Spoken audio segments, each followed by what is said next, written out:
There's power hidden inside all of us. Once you find it, there's no turning back. So choose your weapon, your champion, your challenge, and game on.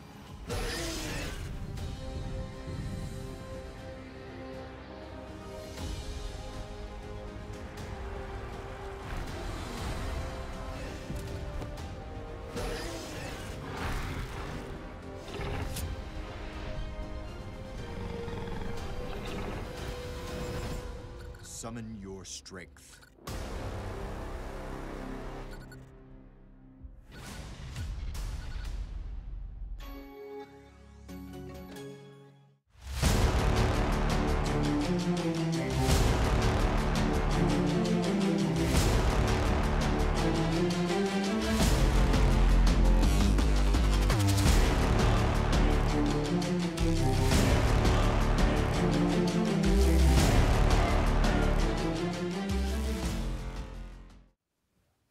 Hi everyone and welcome to Predator Prime Talks at IEM Katowice 2018.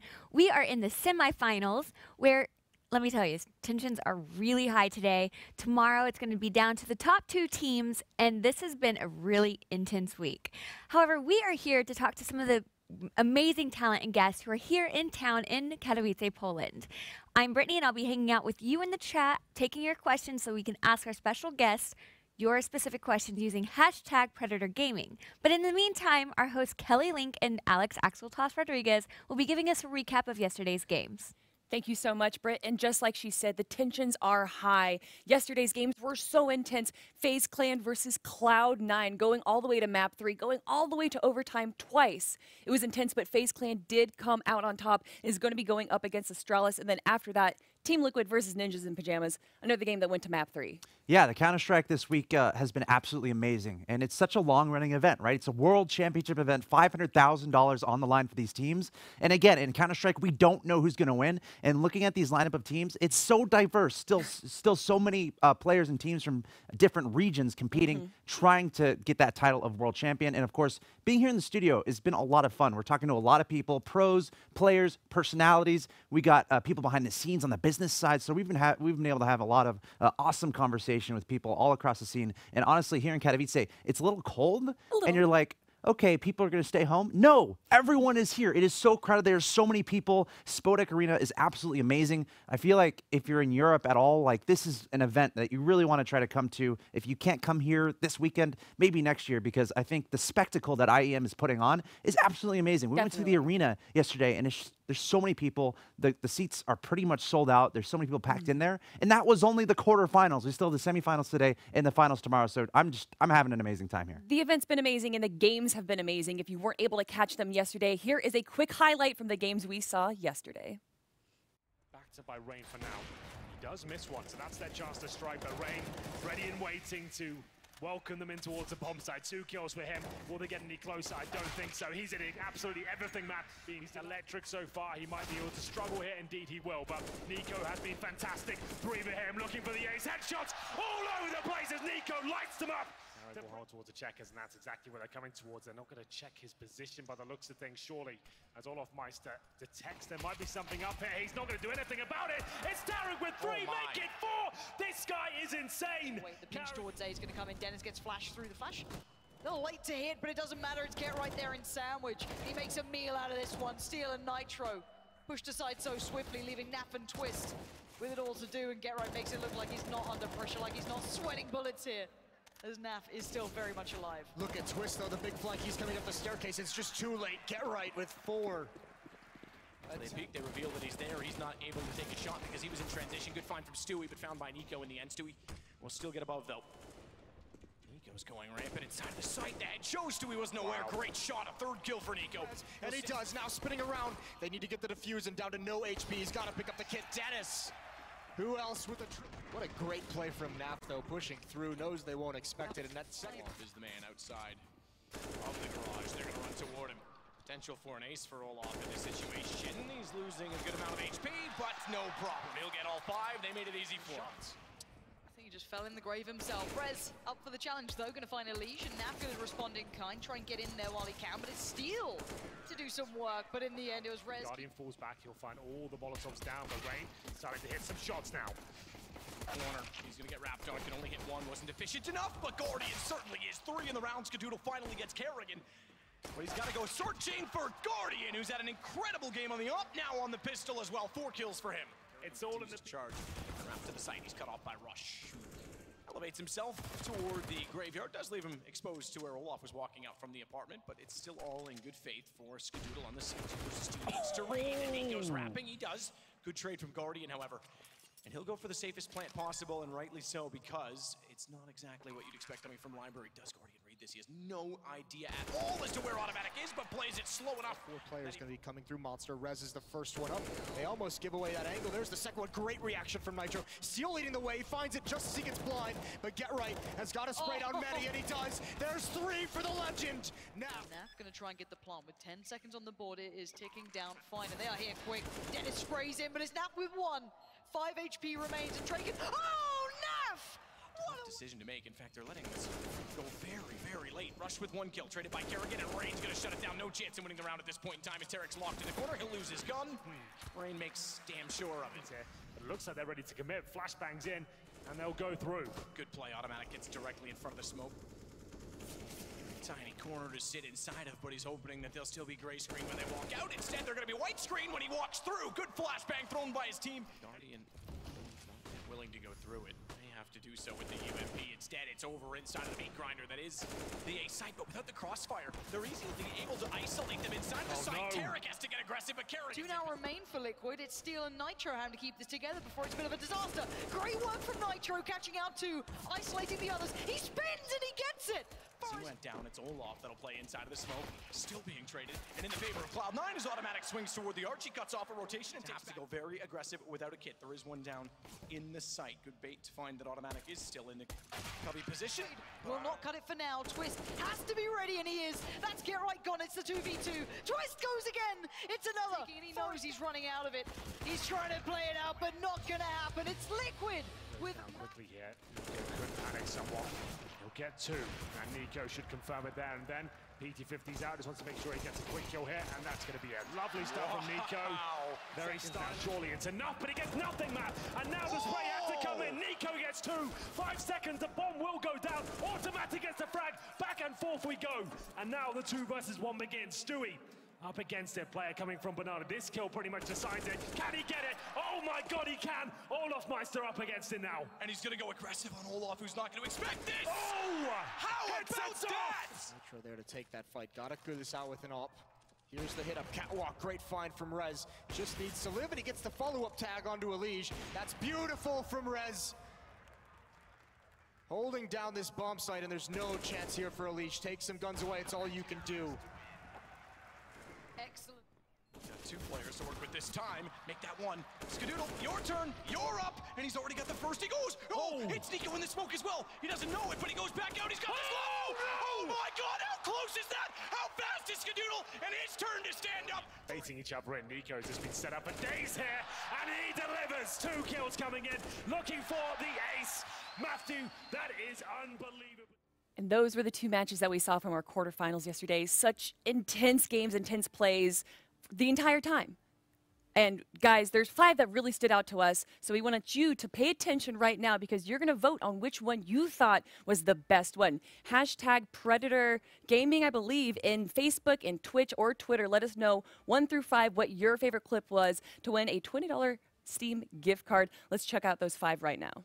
And honestly, spoiler alert, 4 of these plays are from Cloud9 against FaZe. Instant classic. What an amazing matchup these 2 teams had. Starting off with Nico with an ace. Make sure you're counting those through. And then going into Tarek from Cloud9. Again, the same exact match. If you didn't see this match, go back and watch it, I promise. But this one's going to be a 4 kill from Tarek with this pistol, making that happen. And again, against FaZe, like, they're an amazing team. Of course, FaZe ended up winning, and we're going to be cataloging all this. Of course, Olaf Meister from FaZe as well. Such a legend of the game, pulling off, I think it was another ace A lot of aces in these top plays. That's right. And the one that we get from the Ninjas in Pajamas versus Team Liquid Gain is Get Right with 3 kills right there.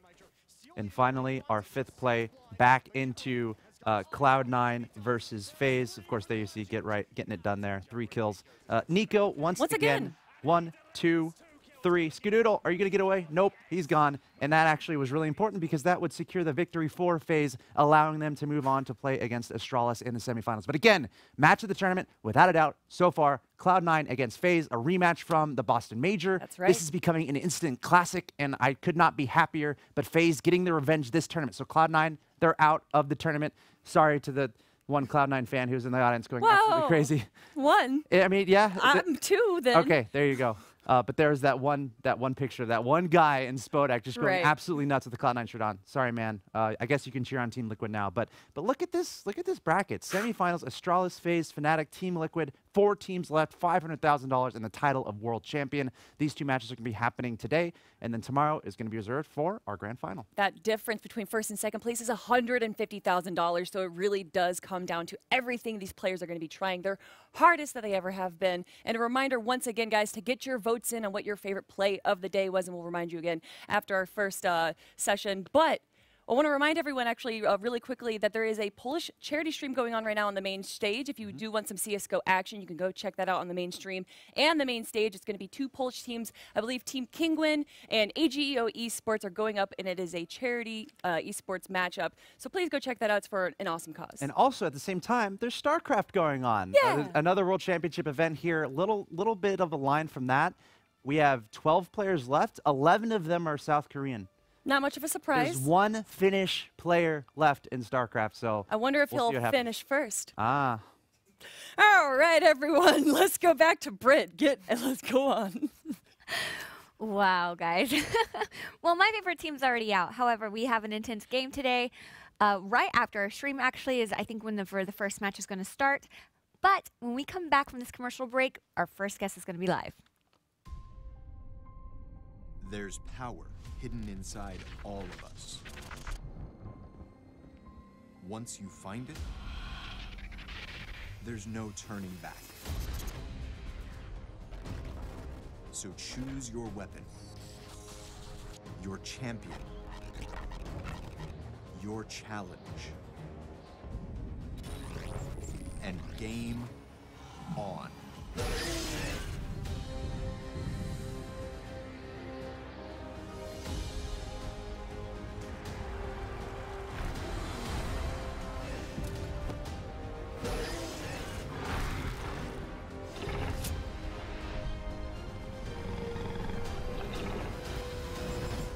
Summon your strength.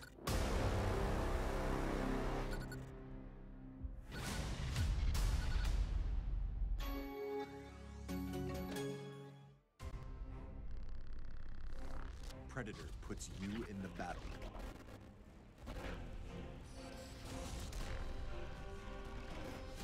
But the fight is all yours.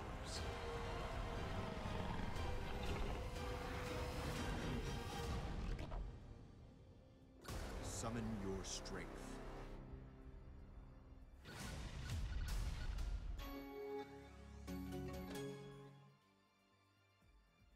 Chill. Talk about all sorts of stuff.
Hey guys, welcome back. If you're just now joining us, we are going to cut to our first guest. I'm super excited, and apparently everyone in chat is too. He brought his whole community here with him.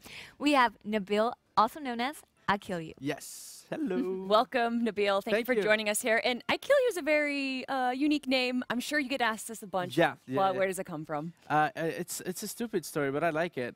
It comes from you know are the best stories. You guys know World of Warcraft, of course you do.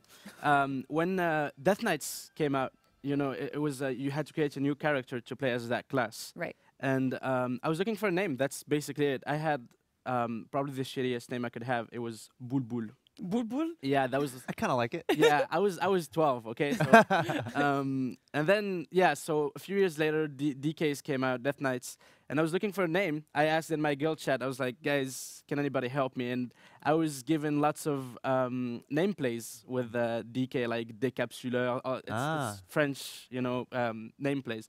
And one of my friends suggested that name, I Kill You, and I was like, oh, that's actually cool because it reads like nothing, but it spells I Kill You. Sure. And I was a fan of Jeff Dunham. Yes. Back then. Okay. Ahmed. The yeah, dead That's what terror. we were thinking of. Yes. Okay. I Kill You. Yeah, that Yeah. and it instantly clicked off. I was like, oh, I'm taking that name. And you just stuck with it. Yeah, it stuck with me. Like it was just for a stupid character on World of Warcraft, and it stuck with me every time because I didn't have better. So Well, yeah, that's what it comes from. Great to have you here, and I want to remind everyone, Brittany's standing by, hanging out in the chat. So get your questions over to us, and we'll relay them on over to I Kill You. Is it okay if I say it like that? Yeah, Every that's where time? it came from. Oh, but first, you might be parched. It's been a Yes. very intense match. Would you like to drink something? We have Here's our water, menu. sparkling water, and Red Wow, Bull. such a nice menu. Can I? All right, check this out, guys.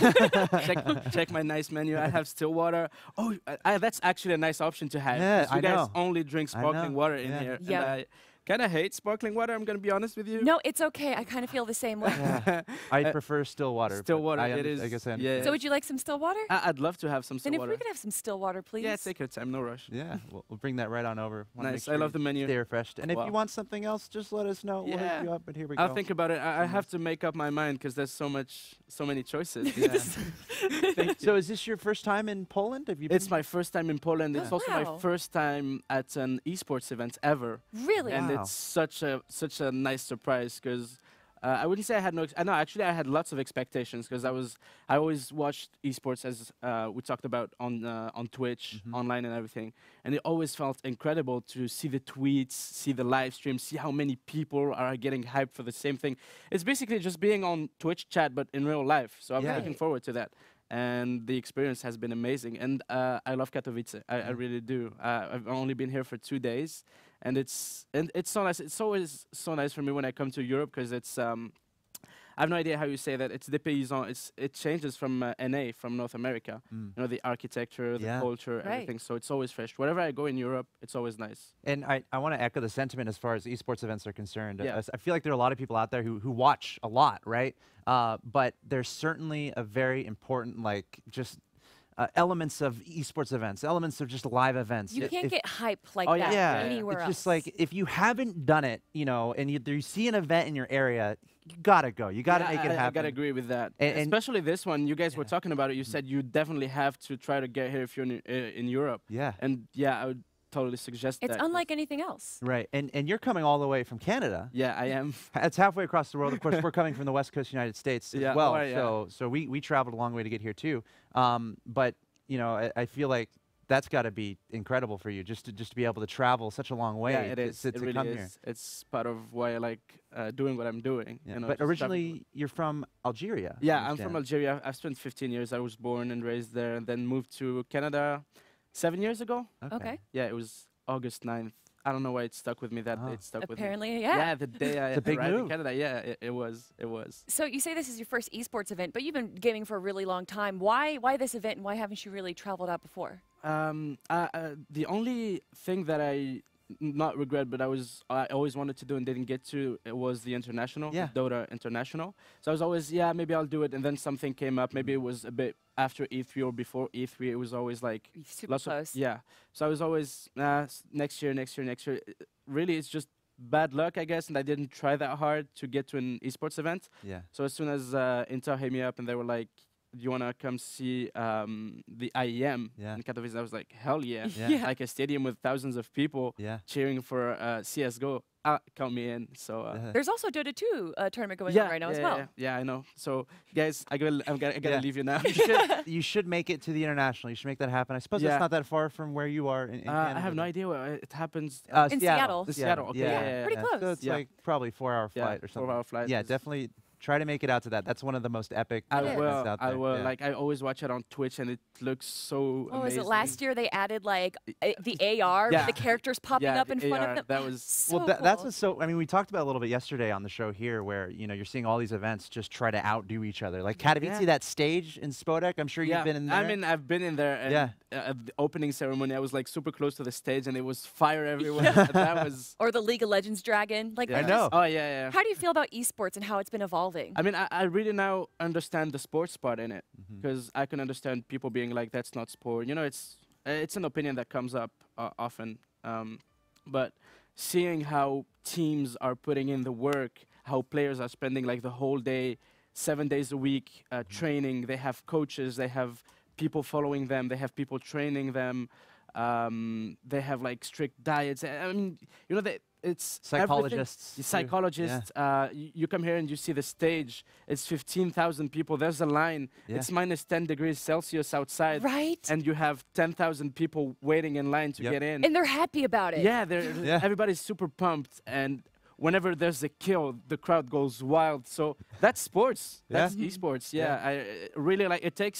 It takes seeing an event with your own eyes to realize how much of a sport it is. So you mentioned World of Warcraft, and I'm interested in your video game history. Are you like a Blizzard fan? Are you playing mostly Blizzard games? I am a Blizzard fan. I wouldn't say I'm mainly a Blizzard, but to sum it up quickly, I started with a PC gaming. I was on Age of Empire 1. Yes! Age of Empires 2 is my favorite game of all time. Thousands of hours, right? On Age of Empires. Wait, Byzantines, who did you play? I played the Teutons, is that their name? With the small soldiers, small infantry that hits super hard. Sometimes the Persians too with the elephants. Right. So you like the real-time strategy? I played Command and Conquer. I played Empire Earth. I played Rise of the Nation. StarCraft?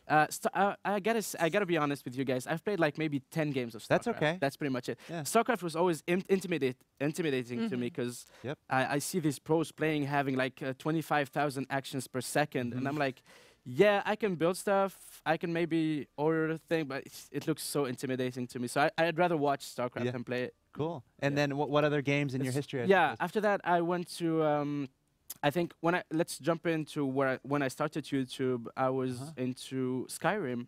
Right. Skyrim was your start with content creation mostly? Yeah, it was really my Kickstarter, my YouTube Kickstarter. It was Skyrim. I was doing those. How long ago? It was 6-7 years ago. Wow. Yeah, I started doing those tutorials on rare stuff, rare weapons, rare armors, rare everything. And it really caught on. Like, people started getting interested in my videos. I then jumped to survival games and really got into survival games when DayZ Armored 2 mod was a thing. Yes.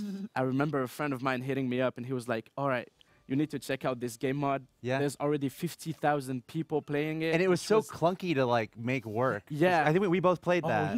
And like people talk about Battle Royale and like, oh yeah, the PUBG days. And it's like, no. The Arma mod days with the zombies. To install, it was such a pain in the ass. You had to like download mods.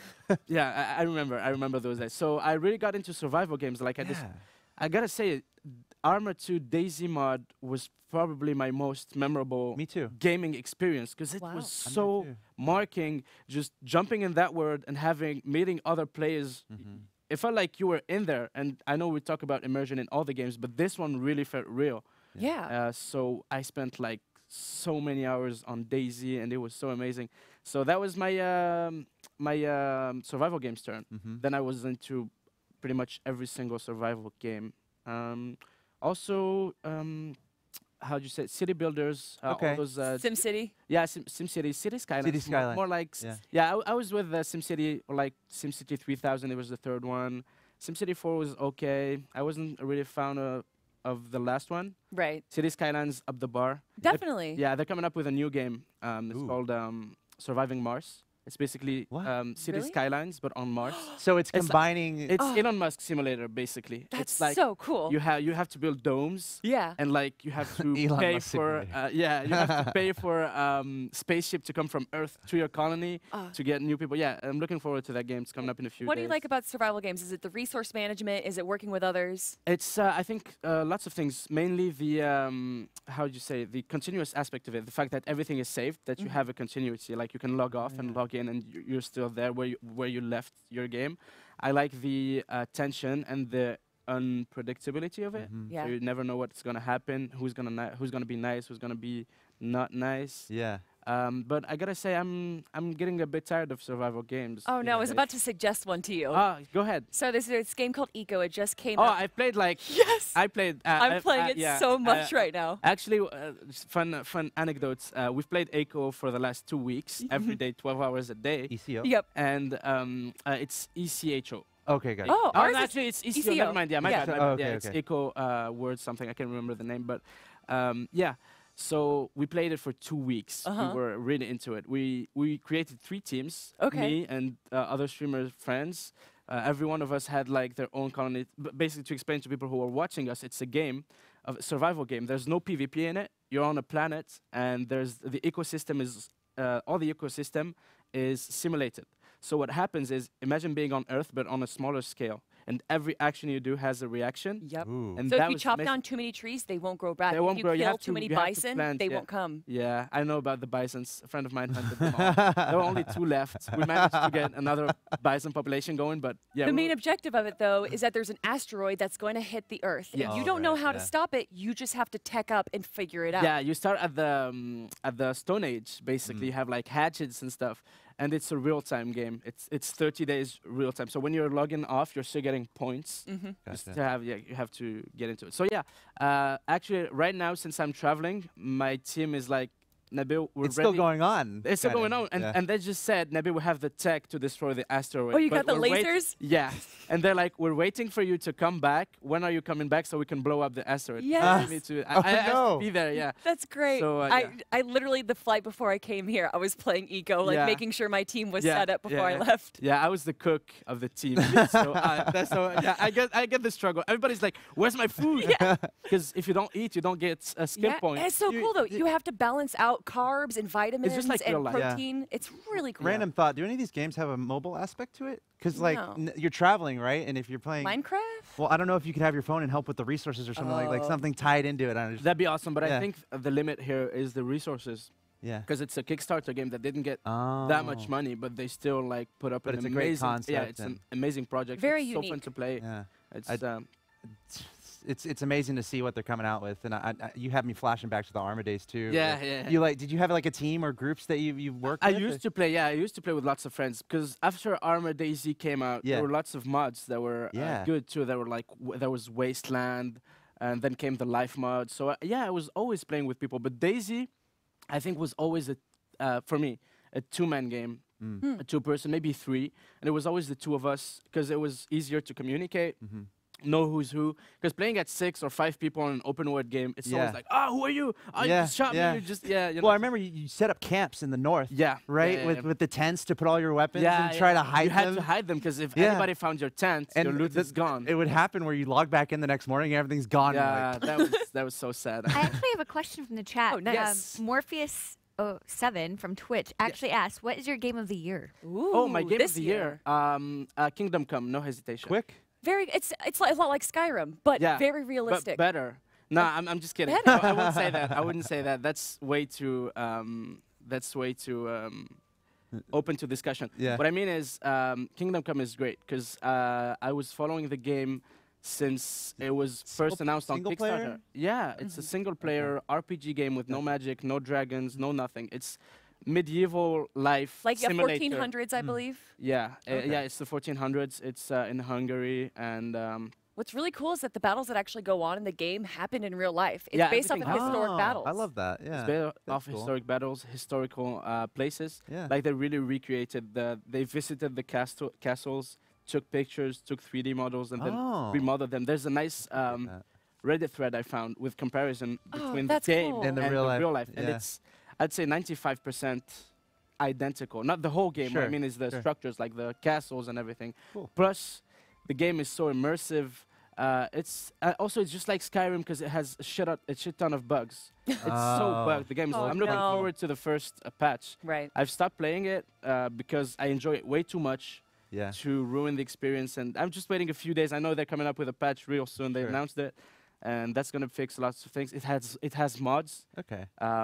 It's a solo game. We love Okay. solo games. We don't have enough of them these days. Sure. Yeah, it has everything to be the game of the year for me. Cool. Well, thanks for the question there. And again, keep the questions coming in the chat. Brittany's watching that for our guest here. And I want to ask about, obviously, your YouTube and your Twitch and your content creation in this space. And, Yes. and we've been talking a lot about games and kind of your history in games and what draws you in. When did it start to happen where you started making content with these games? I know you mentioned Skyrim. Yes. But beyond that, you know, how do you tie in what you like playing versus the content you like putting out there? And what did you find success with early on as you were growing initially? Early on, I went with what was lacking. Okay. To be honest, the French scene, because I make French content. I'm a French YouTuber, streamer, whatever. So what happened is, first of all, I was just putting up raiding videos on World of Warcraft, Star Wars: The Old Republic, and all those games. I was just basically taking our raids, our boss combats, boss fights, and I was putting on music on that, just posting it. It was just like an album for me. It's just how to remember how we defeat the boss. That's pretty much it. And then people started asking me to actually talk over the gameplay to explain what I was doing. And when I started doing that, I had like 10, 20, 30 people watching. It was all my guild, my friends. Mostly streaming or? Did No, you that start was on that was Twitch or YouTube. YouTube? Yeah, I YouTube, started yeah, on YouTube. yeah. Those were videos. It was like 30 views, 40 views. Right. Oh. And then it got a bit bigger. People were talking about it on the server. They were like, "Oh, if you want to do the if you want to fight the boss, check out this guy." I was getting 200, 300 views. It was nice. I was really getting the hang of commentating videos. So I was like, I want to take it to the next step. I want to like do this to a bigger audience, a bigger and bigger audience. So what I went with is checking out what was trending in the US and what was not happening in France. Basically just importing a Cool. concept, creating nothing, Ah. but just importing a concept. And Right. doing it in French. or Yeah, and whatnot. doing it in French. And that because France was lacking pretty much everything. We didn't have that many YouTubers back then. It was just Right. Call of Duty and maybe some Minecraft. That's pretty much it. I was like, everybody's doing those Skyrim videos that I'm watching. And there were like maybe 15 YouTubers. They were putting in millions of views. And they were all doing the same thing, but no one was doing it in French. I was like, Ah. why am I not doing that? So I just did it, and it worked out super well. People were like, oh, this is great. I want more guns. I want more weapons. I want more armors and everything. So that took off. And after the Skyrim period came the survival game, and Right. that's when I really found my thing. And I wasn't anymore looking for something to do. I just found it.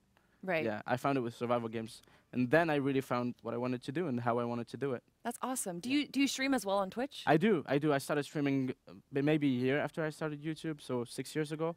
I stream a lot. How do yeah. you find the balance between streaming and creating It's content hard. for YouTube? It's super hard because, you know, whatever you do, you want to do it full time. You're always like super invested. Because when I'm streaming, I love streaming, and I'm like, I want to.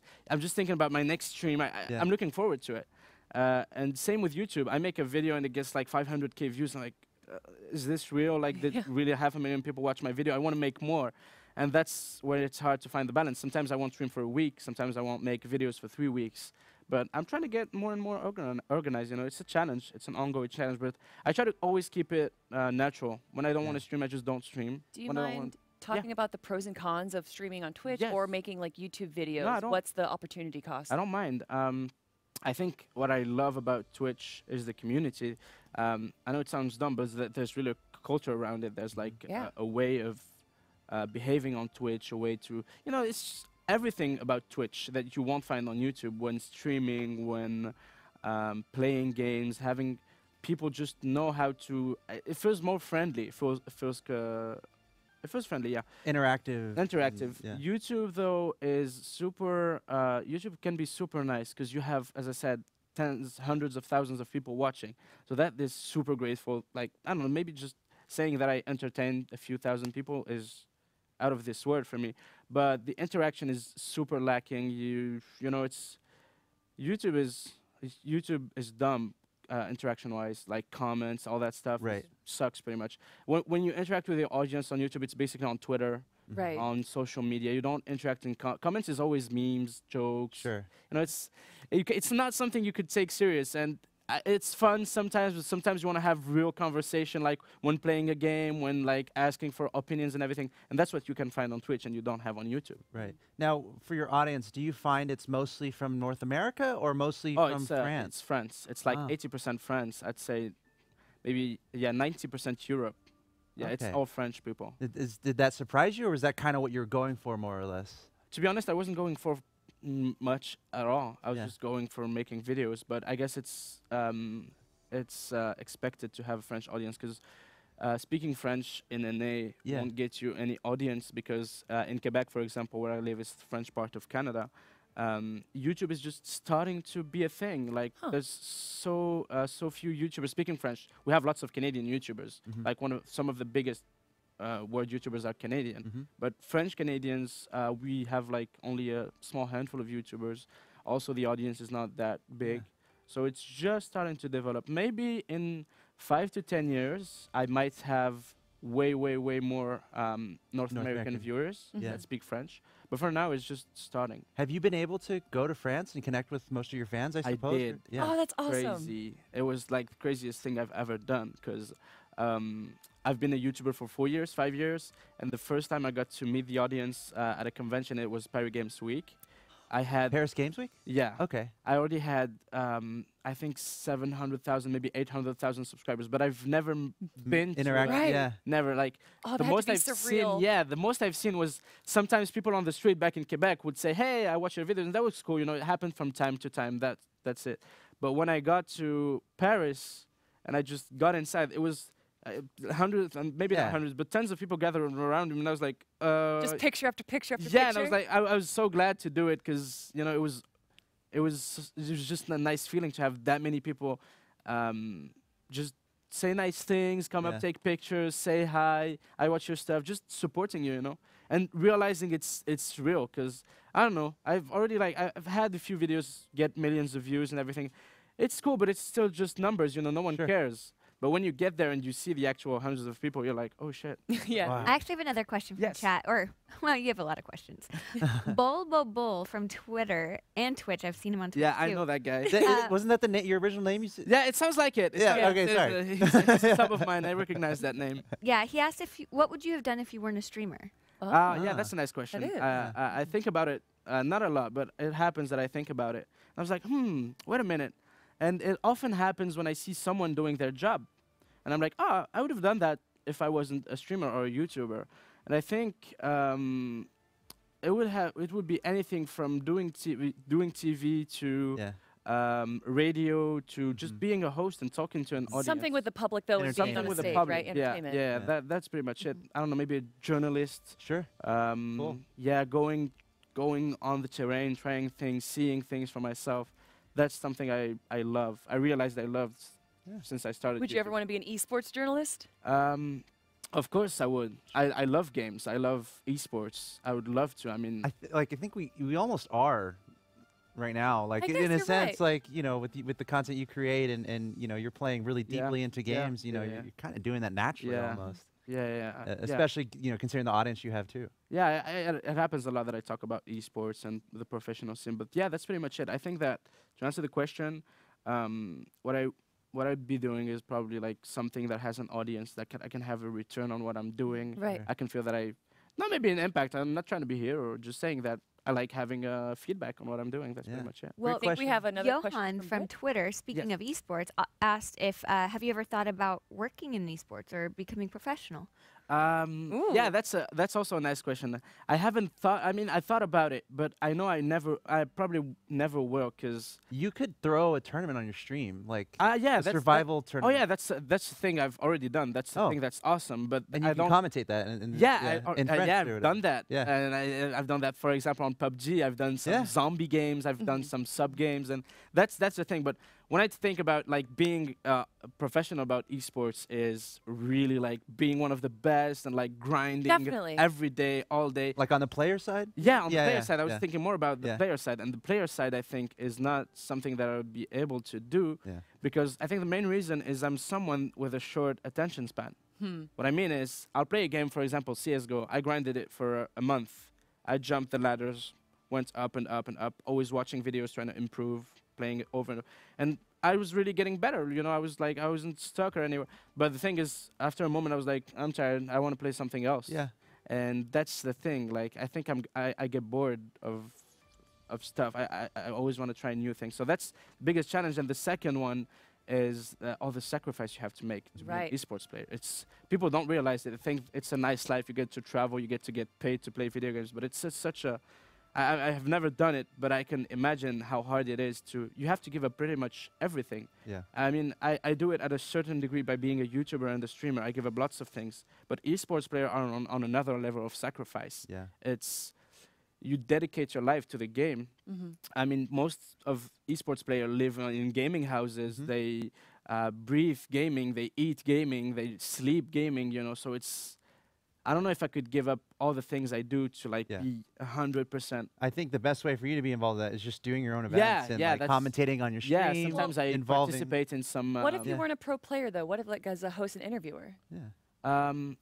As an interviewer? Yeah, like what we're doing right now. We do general like gaming hosting. Oh yeah, that's something I love. I always love talking to people, asking questions, being interested in people. That's something I definitely love. So do you follow the scene, the esports scene, or what's going on in France? Like, how closely are you in it? No, I gotta be honest. I don't follow the French scene that much. Not at all. It's massive. It's huge. It is. In my experience of France and their esports scene, they are so rabid about it. I mean, almost like Katowice here, where you'll have an event and everyone shows up. There's lines around, you know, are you familiar with Iron Squid at all? Nope. That's a tournament series in France, mostly in StarCraft, but they have everyone shows up in France to attend these events. I'm learning this right now. Really? I had no idea. My favorite pro player of all time, Kayane, who's a Soul Calibur. Yeah, I know Kayane. Yeah, I love her, and she's French. Yeah. We actually have another cool. question from Keep the them chat. Actu JV wants to know what you think of Shadow and cloud gaming in general, but also what do you think about the future of RPGs? I feel like Shadow is like... I'm not gonna say it, but everybody's asking me about Shadow. It feels like a marketing plot. Really? Because it's that thing wherever, hey, did you ever hear of this? Yeah. Hey, knock knock, did you ever hear of... but that's actually a good question, cloud gaming and everything.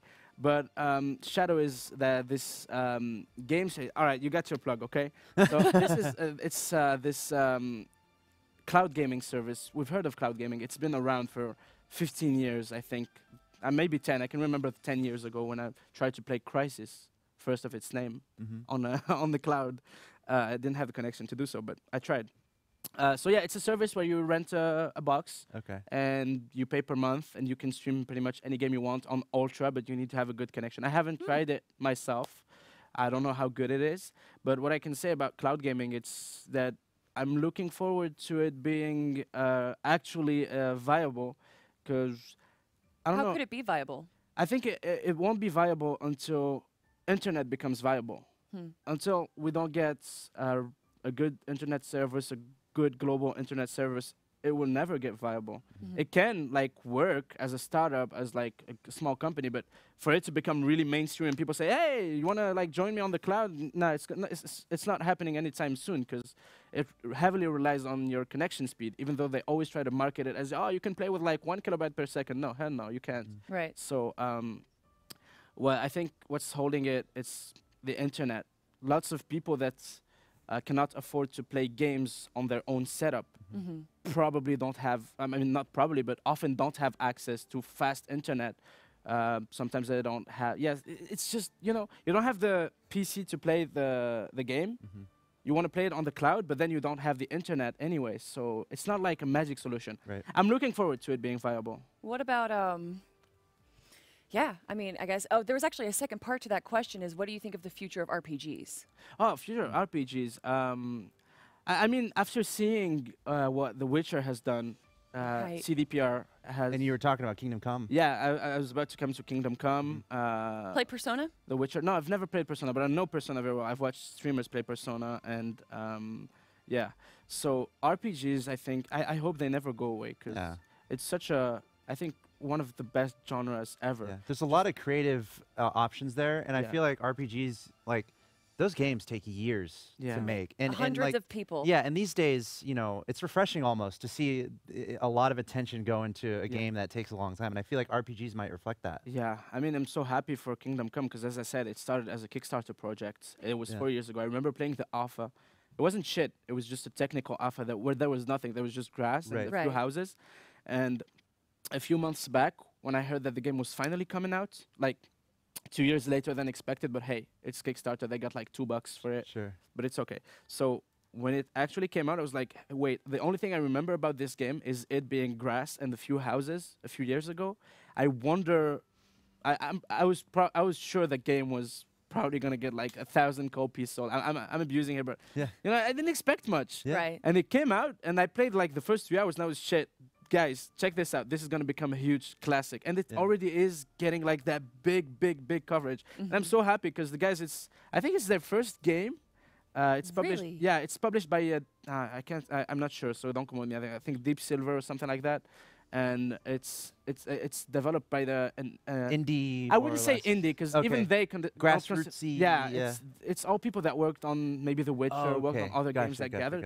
But they're still Warhorse Studios is still a new studio that just done their first game, and it's a huge hit. So I'm so happy to see, first of all, RPGs being on the front of the scene, and second of all, an indie game coming out and like breaking that Kickstarter crap. Yeah. Yeah. Well, I mean, there's so many. What is it? You have Stardew Valley, which was one person creating it on his own. There's the same thing with Undertale. Yeah. These stories, these RPGs, they allow you to like do something more than just combat or co-op or something like that. It's a story, you get so immersed into it. It's a shame that a lot of people think that RPGs are on the decline. I don't think they are. I don't think they are feel at like all. we might see hybrid genres too. Like, is there like a survival RPG type games, right? Well, there's also like and GTA 5, which is like a it's an RPG, but MMO it's a shooter. even. Yeah. And you know, what about I'm thinking of Echo. We talked about Echo. like it's kind of a hybrid. It's survival. thinking like long form competitive survival RPG. Oh yeah, that's a stretch. May I? That's Something like that. I don't know. That's a where you're stretch. competing against other servers or colonies and you're trying to do stuff like that. I don't know. However, we did talk about in Eco our teams setting up 3 teams and trying to be the first one to tech up to lasers. Yeah. Oh, something like nice. that. Right? Yeah, Nice. that could be Yeah, cool. actually nice. We have a game for you. Can we do the game? We can't. Well, I want to do the game. you have played CSGO. We have a custom CSGO map. Yes, I've heard about it. All right, you're going to join Brittany up on our desk right here. We have a setup for you up here, and All we're right. going to have you playing some games Right here? while Let you're me on get the this show. ready for you. All right, go And ahead. this is basically No, Looking forward to it. you can come over here. there's basically an obstacle course that we created. Oh, an obstacle course. I've done some surfing on CSGO. A little bit like so that. I don't know, but yeah, I'll try. Death Run, it's called, huh? Well, actually, so speaking of first-person shooters, we do have a question from Twitter. Someone asked, Marcel asked, what tips would you give to someone who wants to be better at first-person shooters? Be part of Team Liquid. There you go. I'm just saying that because he's like one of the managers of Liquid. So. No, that's a good question actually, because it's something that I've went through myself, getting better at FPS games, and I'm not that good by any stretch. But I think what always helps me improve it always works, is when I get stuck at a certain level, I just stop playing and go watch some videos, go watch some pros play. Yeah. For example, in Dota, I watched lots of Purge, which is a Dota streamer that always explains what he does, how he plays, why he does what he does. And getting that strategic understanding of the game is a huge advantage to have. Because it's not always about skill, knowing how to aim and being reactive. That's a big plus. But having that strategic is easy. You just watch videos, learn what they do, and then replicate it in game. So that's yeah. I think that's just understanding the game better Of course. rather Okay, than just so- pointing and shooting. All right, here we go. There's 2 parts to this. All right. But it's pretty much just obstacle course. So you're going to start off WASD. Yeah. Mouse over here, I and hope I know once that. you once you Spacebar, pass jump. the red line, your time starts. You have to Okay, do it so in it's the a speed quickest run. time. Yes. that's If I die, can I restart? Because I'm gonna. We'll let you run it again after you do it the first time. All right. Because Oh, it brings no you back. one else to had that chance. but I we're gonna agree. we're gonna let it. We're gonna Really? No, Yeah. no, we're Yeah. not. Britt says no. No, that's no one else had that chance. All right, here we go. Going through the first part. This platform's all right. I don't think you're gonna. Already have better. Than, Ooh, but stuck. Okay. There we go. Crouching down. I kind of want to see like what but what listen, are the listen fastest. to it though. Listen, the silence. Everyone else has been very loud. He's focusing pretty hard. Oh, right Yeah, now. I'm trying. Oh, you just distracted. Oh, God. All Ah. right. You see? That's fine. why I was silent. Oh, God. No, All right. Kelly, I was what have trying you way done? too hard. I was. Oh, God. This Oh, feels like no. that TV show. Now the pressure's on. What is that TV show called? I have no idea. I It's was like- trying American to remember. Ninja Warrior. No, What it's do you not Ninja Warrior. There is one that's specifically based just like this, where it's a bunch can of jump silly above. things and you have to jump on rubber balls. Okay, so shoot the sign. Oh, in America? It's going to in open up America. the door to the side. And in Japan. Yeah, And this is the second half. I'm trying to remember. Oh. Okay. Ah, all right, got it. All right, this is the end. Platforms at the end here. Going Got after it. those This- balls. this- Oh, this he's close. flipper. Oh, no! Back to the So very hard. beginning. All the way to no, the- Oh my you're so God. close. I wonder if you just jump to the right there. Yeah, can you do that? No, probably. It's probably a way to like Oh, God. glitch through the This was wall. way Yeah. easier the first time I've done it. Oh, God, I'm waiting. Nope, next. I did Go it the through that first one. time. There you go. There it is. They're different sized squares. Oh, no. I choked Gotta so breathe. hard. Sorry, guys. Breathe. Sorry, guys. I choked. No, you're fine. You're not even close to the worst time. So you're That's doing- that's. you're I doing guess great. that's Yeah. nice. you're doing awesome. Nice. There you go. All right. Last stretch. Okay. These are tricky. Oh! And he did it. A minute and Yeah, 45 that's, I could have seconds. done like half of that time. I'm so disappointed in myself now. Yeah, I gotta go watch some videos or something. Yeah, gotta go learn the Yeah. strats. But you don't have the slowest time. Congratulations. Thank you. You're thank welcome. You. Nice. What was the slowest time? 2 minutes and 10 seconds? Yeah. Yeah, I was pretty close to them. Well, You're fine. It's kind of a tough. It's actually a tough map. I think it's tougher than it looks. To Right. be honest. that's why I was asking if I could like start over, but Yeah. and yeah, now I get it. Yeah. So we have one more question from the Yes. chat, actually. Act2JV asked another question, which I thought was a good point since we were talking about RPGs. Yes. What do you think about the future of Battle Royale games? Ooh. Oh, that's a good Between question. Fortnite, PUBG, H1Z1, there's so many different games. And that do you are- play those? Do you like? I do. you I enjoy do those? actually. I played lots of PUBG. Yeah. I've played lots of Arma 2 Battle Yeah. Royale, Arma 3 Battle Royale.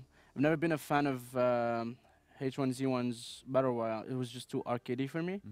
But I thought the same about Fortnite before trying it. Yeah. So I really noticed got- you have a few Fortnite videos on your YouTube. Yeah, I really got into Fortnite Battle Royale. Like I tried it and I was like, this is actually fun.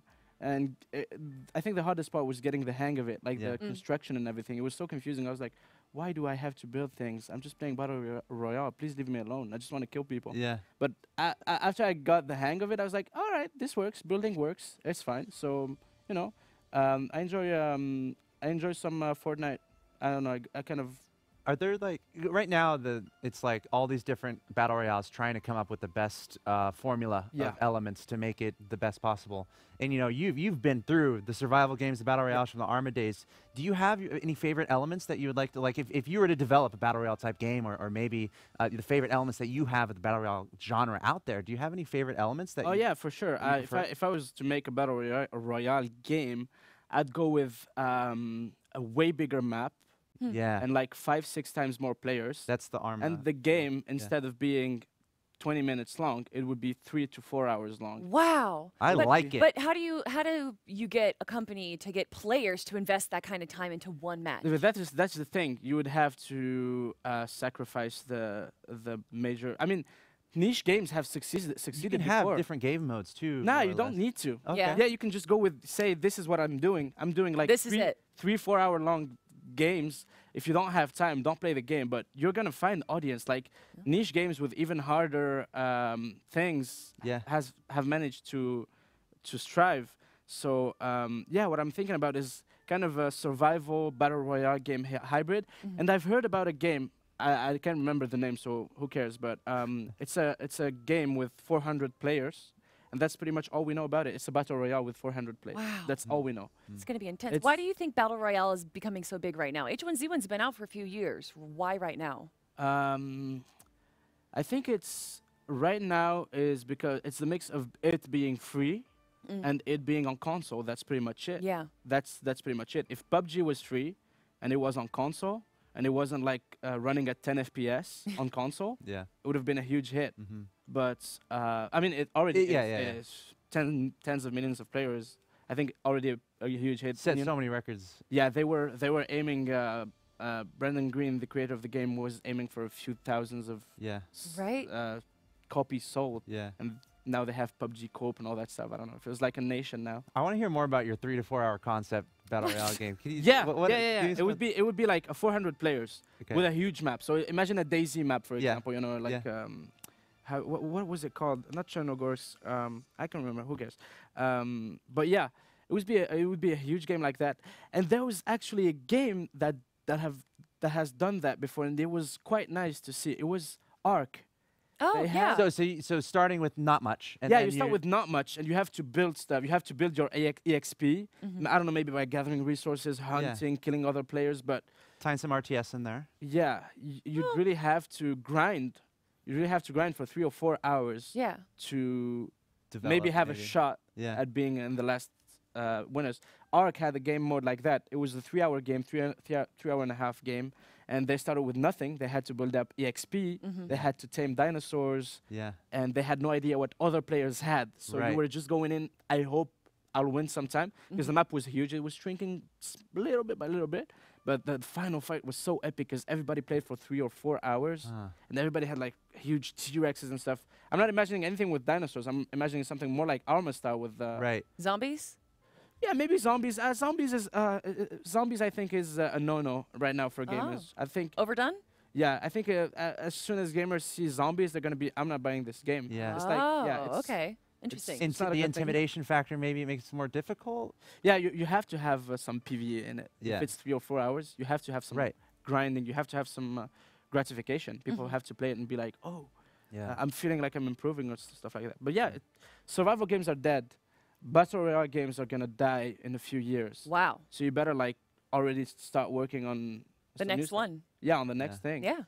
Not sure if it's gonna be a survival game battle royale, but to return to the question, which was, what's the future of battle royale game? I have no idea, because I mean I can only speculate. So Right. Yeah. but Do we have another question? We Yes. do actually. Levride10E from your Twitch chat actually wants to know, do you have any projects coming up? Ooh.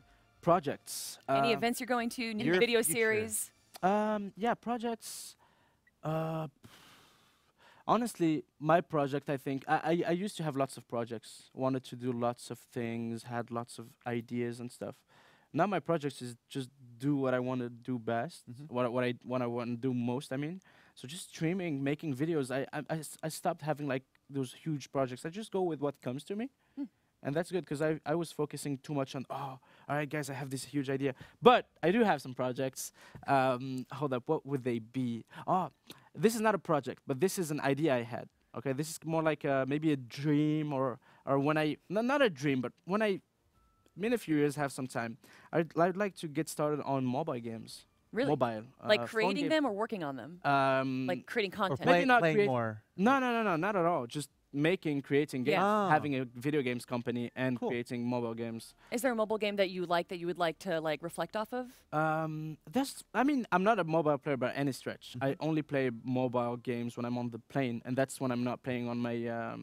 I was Tablet. about to say Nintendo, but my Switch. Switch. Yeah. Okay. Yeah. Yeah. So yeah, but I do feel like it's fun to create a mobile game, because I'm playing them. They're so simple. They're so straight to the point, and there's something so annoying about them is 99% of them are paid to win. Yeah. Yep. And I feel like it's so easy to create a game that isn't paid to win, but also strives on people playing it. So yeah, I have a few ideas around that. It's been something I've had for a few years now. Like I had some things written down and everything. It's not something that I have time to do now, because it's hard and it takes time, but it's definitely something I'd want to work on. And then there's interesting genres coming out too, like Pokemon Go is a good example of Yeah. you know, using the AR surroundings games, and whatnot. yeah. Competitive games, Arena of Valor. There's a bunch of games now that like are MOBAs or RTSs now on the phone. Yeah, I know. Mobile games is not my thing as like it's not a full-time thing, but I can understand the casual appeal of it.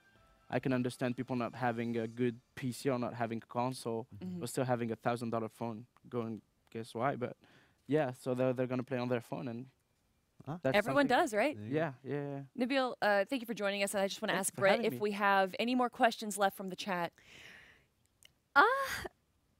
Could you easily sum up your bat story for us? Bad story. I was at home, living alone in my apartment, playing on my PC, and I see this shadow. I see just a shadow. I thought it was, you know, like A fly. a fly or a something. mosquito or something. Just I did, you know, when you see something in Yeah, the peripheral corner of your eye. vision? Yeah, Yeah. corner of your eye. And yeah, no one. I didn't care about it.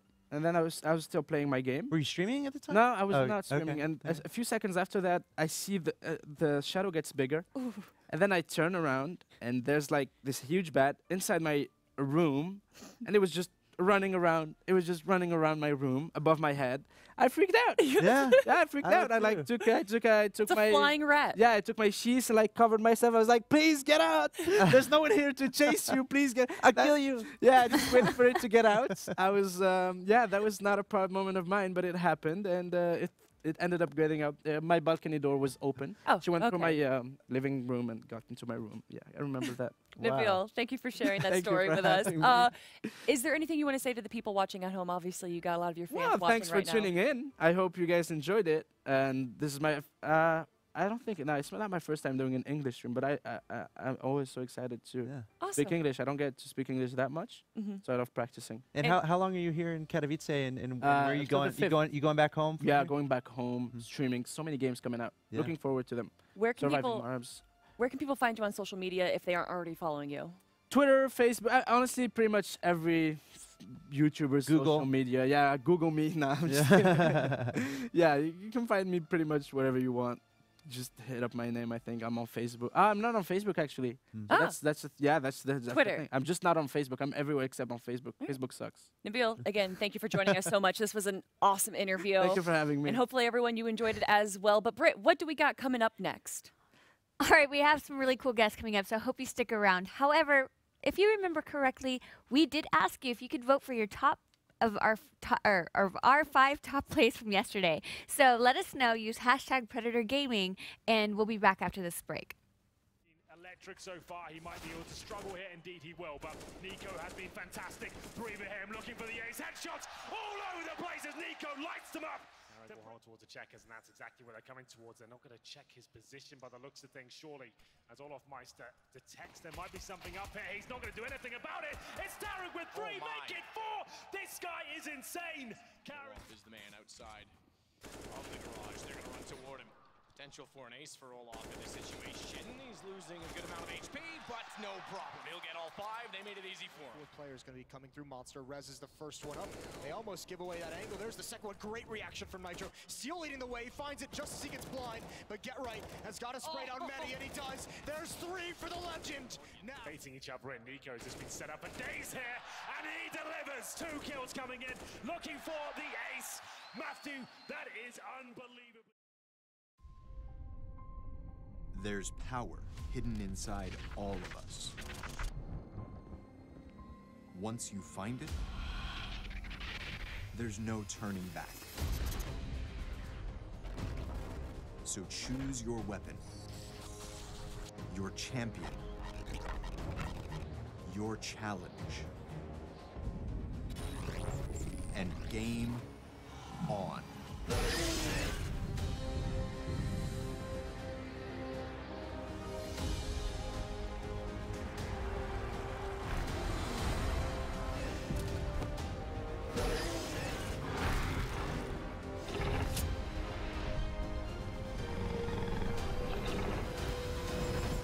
Summon your strength.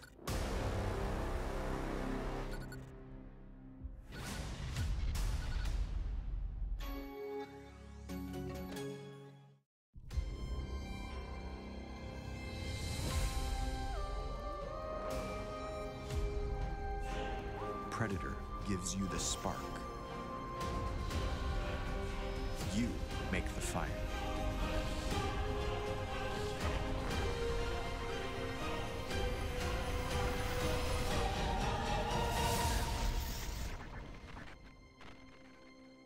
Summon your strength.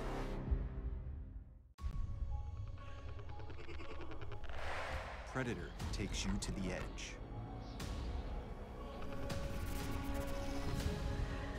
You make the leap.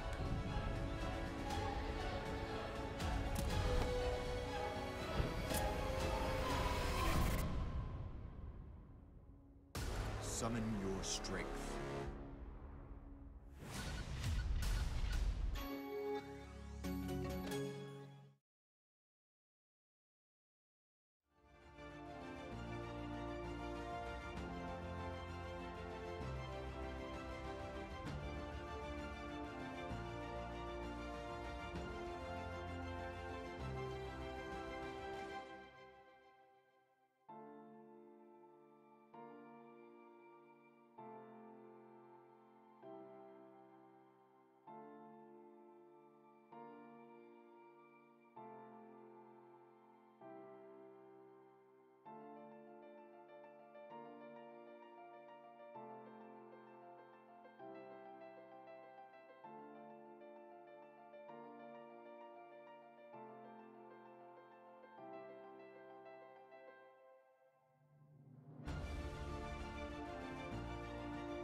everyone, welcome back. And if you're just now joining us, we are Predator Prime Talks, and we had I Kill You as our first guest of the day, and that was just so much fun listening to his take on the future of FPS, RPGs, Battle Royale style games. However, now we're going to switch it up, and we have two wonderful guests with us from Team Heroic, Rubino and Nico. Take it away. Thank you so much. But Ruben, Nico, thank you guys for joining us from Team Heroic and being here. And I know that you guys are probably wanting to watch the CSGO games right now, but for chatting with us, thank you all. I believe there's actually a, oh no, is this an old game? Yeah, this is an old game. So I guess games aren't going on right now. It should be starting soon. The next match, actually, I think it starts an hour after this ends. So. But I just want to ask you guys about your experience here at Katowice so far. We do know that you're not in the competition anymore, but how is it going through from day one to right now? Well, we always wanted to go off the groups in the stage, but didn't happen this year, unfortunately. But I think it was a good learning phase for the team. Since I joined the team pretty 2 weeks ago, we didn't have so much practice, and so it's a learning phase for us. But of course, we wanted to be there. You joined the team 2 weeks ago, Yeah. and then competed on this level of an event. That's you got to be a little nervous. Not really. Wow. I played for some good teams before. I was a stand-in for Astralis end of 2017, and I played 2016 for North. So I have been playing in the higher level before. But of course, it's you are a bit nervous of how you will adapt to the game style of these guys. But I think all in all, it was fine, and we learned to know each other, and we need to. When we get home, we need to find out some things maybe to adjust, but I think it was fine enough. But of course, we wanted to get out of groups. Nico, how do you feel about having someone join your team and working with them at a major event like this so soon? It's pretty tough because you have no team play. Right. It's like more or less random.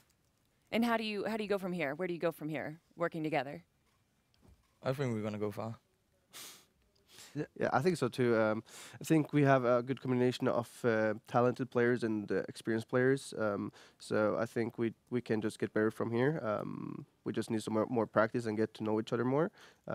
As I said, 2 weeks with the team is not enough to get so high, but we will get there. So, and you said 2 weeks out. How did that kind of process all happen? How was how were you invited to the team, and how did that kind of work out to the point where now you guys are competing at the World Championship? Well, as I was playing for a team called Dignitas before, and I was released from there. So after that, I just got an offer, and I thought it was a good offer for me, and I said yes. Yeah. So that's how it is. But yeah, I would love to have some more time with the team before going to tournaments. But right now, it's so stacked with tournaments, so it's hard to actually have a perfect time of joining a team. So I think now we are going home in 2 days, and we have some qualifiers. But of course, we have more time to practice, and I think it's really important for us to get better. And I think we can be pretty good. Yeah. Yeah, well, to get a little more specific on that, what are going to be the strategies for you guys? Obviously, starting off with a new team, more or less, not a lot of history at a World Championship event, all these top teams. Not to mention, you guys go up against Fnatic, team that's still in the tournament, amazing team right now, as your first round, and then you take out Virtus Pro, which has to feel pretty good. Can we talk about that match in particular against Virtus Pro? How you guys were able to make it happen, and how you were feeling after your victory there. Well, I think when we started this tournament, we had pretty good confidence because we thought in SLTV in Kiev, the event prior to this one, we did fine. I guess we, of course, wanted to get off the group stages, but didn't happen. But we were more ready for this tournament, and when Fnatic didn't do so well last tournament, they went 0-3 in group stage. We thought it was pretty possible to actually beat them here, but they were in another level here. As you see now, they're in the semifinals for a reason. But you lose and you win, right? Versus Virtus Pro, I guess this team is they're legends, all of them, but I think they have some problems within their team, or the confidence, because I would say that CS is a lot of confidence, and if you don't have confidence in yourself and the team, and you don't know what works or what works for you, it's hard to play in the top level right now, because I think the top level is really stacked. Like you can say, CS:GO for 2 years ago was not as big and also so many talented players as it is right now. And I think it's all about also a lot of organizations giving the players salaries so they can actually try to do this for a full-time work, which makes people a lot better, and people are playing so much. So You have to. You're playing 6 to 8 hours to 10 hours a day to practice to keep up with the competition, right? You have to make a salary. for sure, it's impossible to be within the top tier of competition if you don't play or have a salary and play full time, I guess. Nico, do you mind actually talking about your experience and how you got started with Heroic? I was on a previous team called Tricked, and Glaive went to Astralis, and then I got contacted. And is it, how is it like playing against other teams that you were once on? Do you mind both of you speaking on that? Have you ever had to, Nico, have you ever had to face up against a team that you were on previously? No, I don't think so, but some of the team members. Okay, and you obviously coming from North. So always when you play against some teammates you play before, you always want to win. This time we didn't win versus North, and it was, of course, it's sad to lose against them because they're like Danish team, and you always want to win against them, of course. But I think all the 3 teams in Denmark right now are really like stacked. I don't think the level is so big difference. Maybe Astralis is a bit ahead of the North than us, but I don't think for let's say 2 years ago, Astralis was without a doubt the best team in Denmark. A pretty big skill gap, but I don't think the skill gap is so big now as it was before. So I hope this year for Danish CS will be really good. Do you think the esports scene in Denmark is just growing with the rest of esports as well, or has it been like really explosive recently? I think that's a combination of talented players and also that the Danish CS in general has really good communication. I'm from Norway, so I've been playing also in Norwegian teams, and I think the problem right there is no good communication. People think they're just to shoot and win games, but that's not how it is.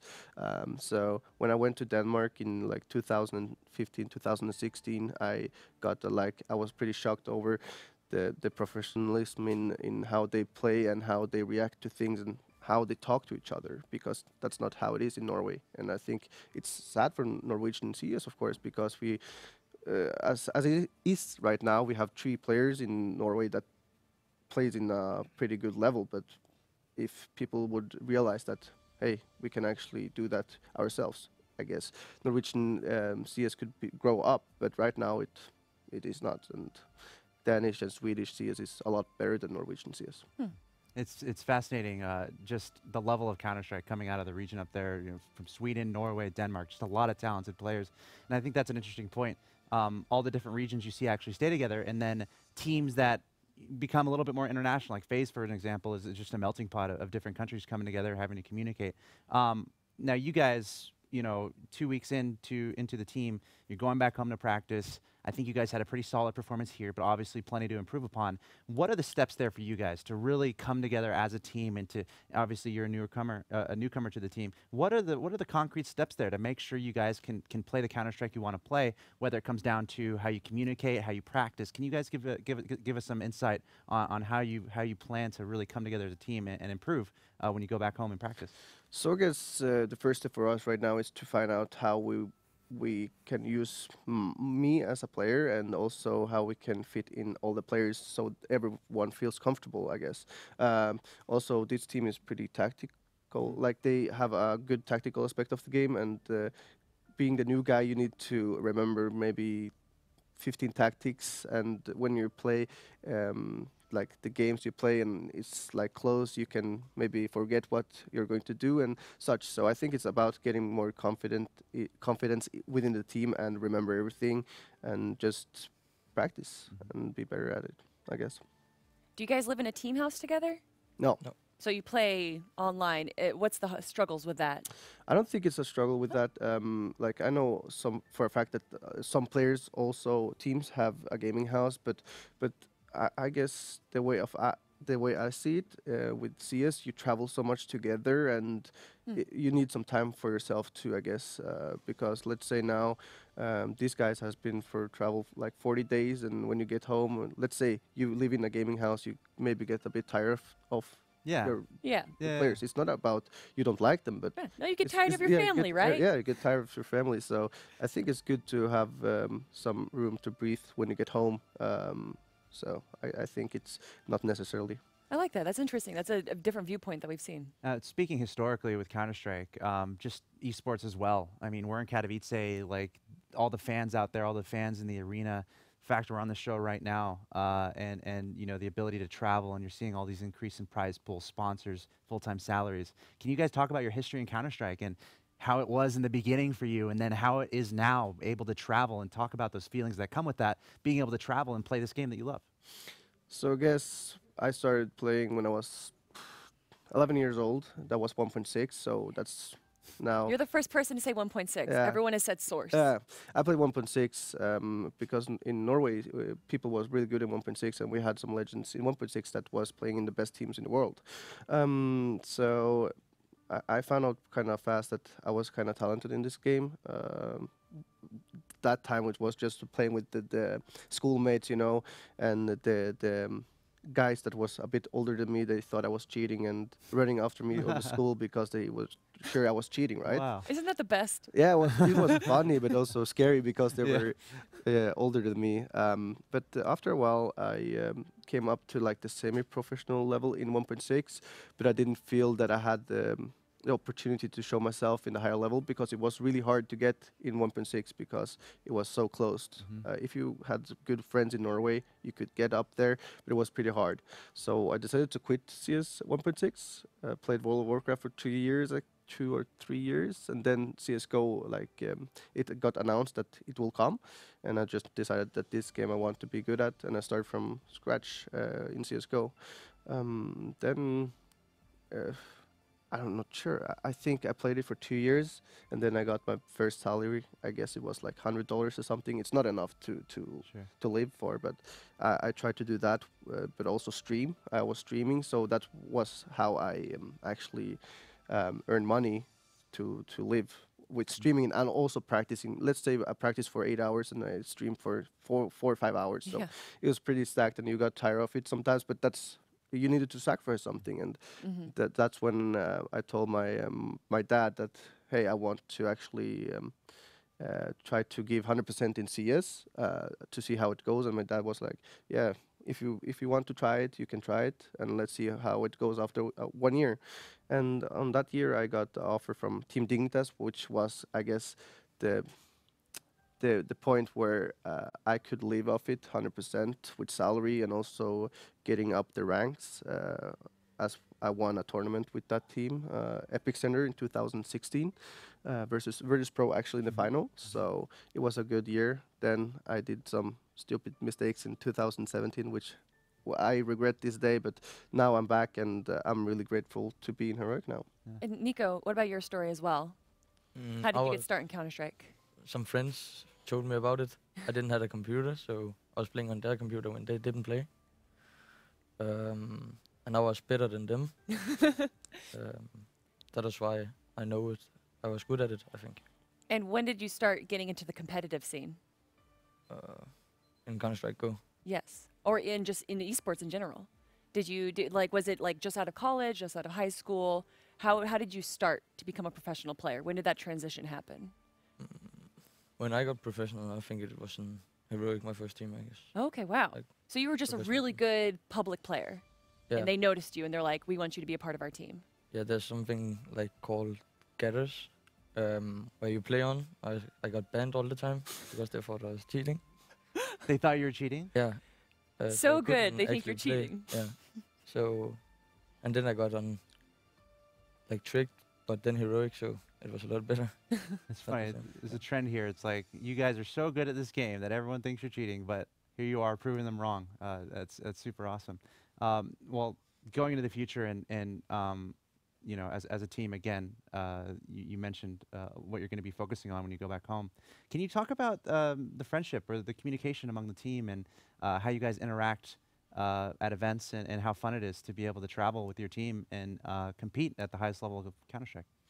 So I guess when you play so much with each other, you learn to know each other pretty good. I think as before I joined Heroic, I knew Nico and Muddy from the team. I didn't had never talked with Yugi and Stabi, or maybe a bit, but I didn't know them so well. But I think we have a good friendship outside the game too, and that's really important to be, so we can be honest with each other. Let's say we don't like something, or something we need to work with. We are not afraid of saying it to each other. We just talk about it and try to find a solution of it.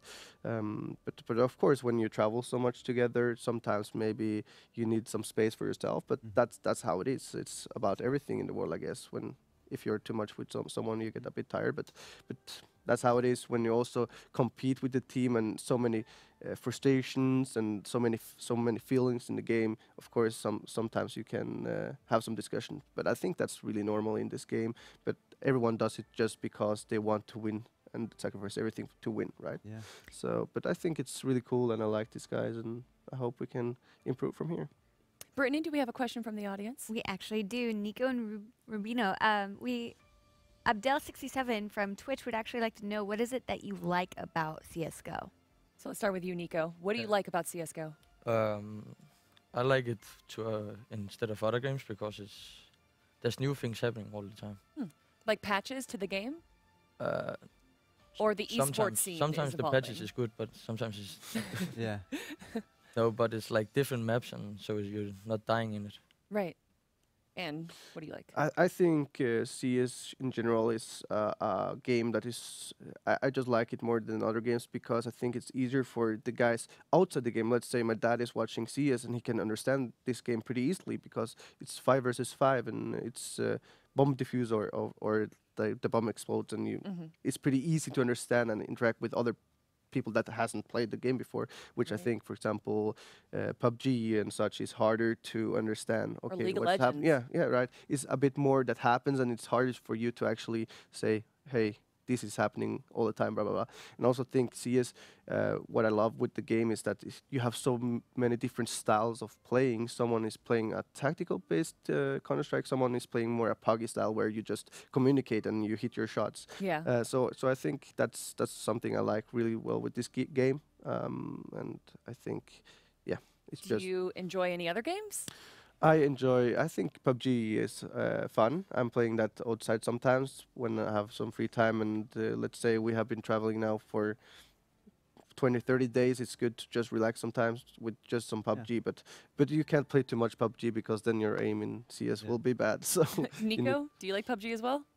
Yeah, I started to play it with Yeah, I mean, outside of, obviously Counter-Strike is a grind. Outside of that, are you guys playing other games together? You just mentioned PUBG. Anything else you guys play, or how important is that to you guys to just be able to, play something casually rather than just practicing Counter-Strike all the time? I think sometimes you are really motivated to play CS all the time, and you do it. Cool. Sometimes you get a bit, I would not say burned out, but sometimes you just practice and you don't want to play so much CS after. Yeah. So sometimes it's good to just relax with some game, let's say PUBG or World of Warcraft, whatever, those games, just to relax a bit. But it's not happening too much because we have a lot of tournaments and we need to try to stay in shape all the time. So that's how it is. We hear different stories from different players, but how did your families and friends feel about you starting to get into competitive gaming, Nico? In the start, there was nothing. They didn't want support me you? No. But now, more or less, they're like seeing every tournament, and sometimes they're here. That's awesome. Yeah. How does it feel to have your family and friends watch you like live? Do you get a bit more nervous or do you get more confident? I don't really think about it when I play. I don't think. Okay. You're just focused on the game. Yeah, but after we lose, sometimes they're writing, "Why did you do that?" Wow. I just ignore. And Ruben, what about you? Well, in the start, of course, my dad was a bit critical, because I was playing football and stuff like that. So he wanted me to be focused on that.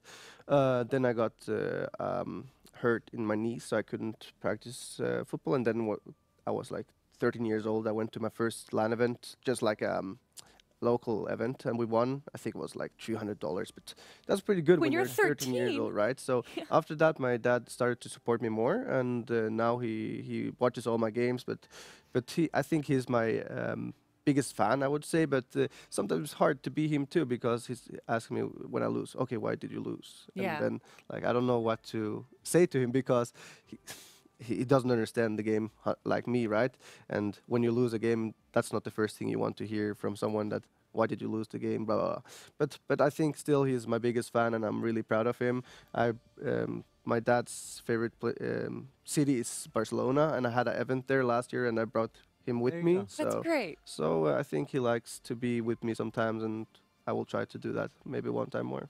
I actually do have another question, one for Nico specifically. Drawlon from Twitch would like to know, what was your experience like the past few months? You had a slight dip in form, but it seems like you're coming back up. Did you change something mentally, or what happened? I had a really bad period the last month, I think. I don't know if it was like my motivation, and then Rubino came in. I think it changed a lot, so I got more motivation again to play. It's about the synergy. It's about your teammate as a whole. Like, you're only as good as your worst player, right? Yeah. So you have to have a better player in there. Do you feel really confident now about the synergy in your team? Yeah, I actually do. When we got more practice and everything, I think it's gonna be good. Nice. What was the biggest change with you joining the team, or Nico, from your perspective? What was the biggest change with him joining that would, I guess, gave you more motivation? I don't know. You just like feel like it's a fresh start sometimes. I think so. A lot of people talk about the honeymoon phase. Yeah, guess, I was going to say that. I think it's about honeymoon phase, but I also think that maybe I can contribute with some more things than EasyTag, because EasyTag, he's not a bad player, but I think I have more experience than him, because I have been playing in the higher level for a long time, and I think I at least try to help the guys more with some different aspects of the game, and I think so I think just things like that. But I would say also, when you get some new guy in the team, sometimes you get more motivation, of course. That's just how the game is, and it's proven to be true with a lot of roster changes. When people change players, they will get really good in the start and maybe have some problems, let's say 1 month after, and then you find out how. But I think it's like a combination of everything like that. Now, I think what's really interesting in esports is obviously where we're going, and the path it's taking, and obviously you guys love Counter-Strike. Do you have any ideas of where you would like to see Counter-Strike go, or esports, or anything you would change, or anything you would add?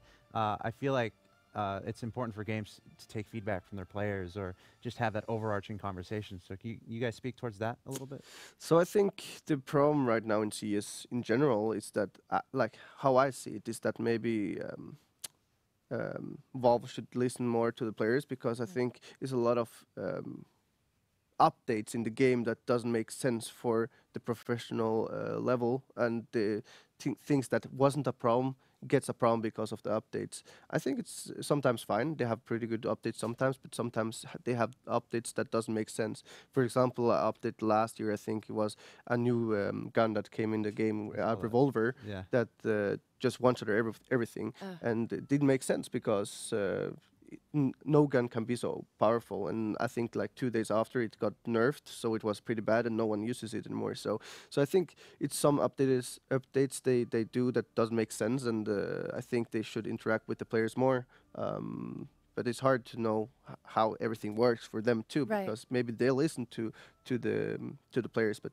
it's hard to say. You also have to balance a game, not just on the top level of the best players in the world, but there's also a lot of bad players that want to play as well. Of course, you need to interact with all the players, but sometimes it's hard for the professional players to understand why did you do this. Of course. But that's how it is, and I think you just gotta find a way of trying to balance it a bit more, but maybe it will come after a while. Nico, do you have any thoughts on Counter-Strike as a game or as an esport? Any improvements you would like to see? I mostly agree on what Rubino says. Like the revolver thing. I don't know why they did that. Waste of time. I actually have another question. What do you think, and this is coming from Drawlin again, what do you think about the Noreg lineup, and do you think Marcellus and Nafu can compete at a top level? So that's a funny question actually, because when I was playing 1.6, that Nafu guy, I played with him in 1.6, and he's close from where I'm from, so I know him like kind of a lot. But I think he has the skill to be to compete. But I think this is about experience, and I think they just gotta play more. And I think Marcellus, for example, he's a really talented player. I played with him in WSG in Barcelona, like in October, I think, and I was really impressed with him.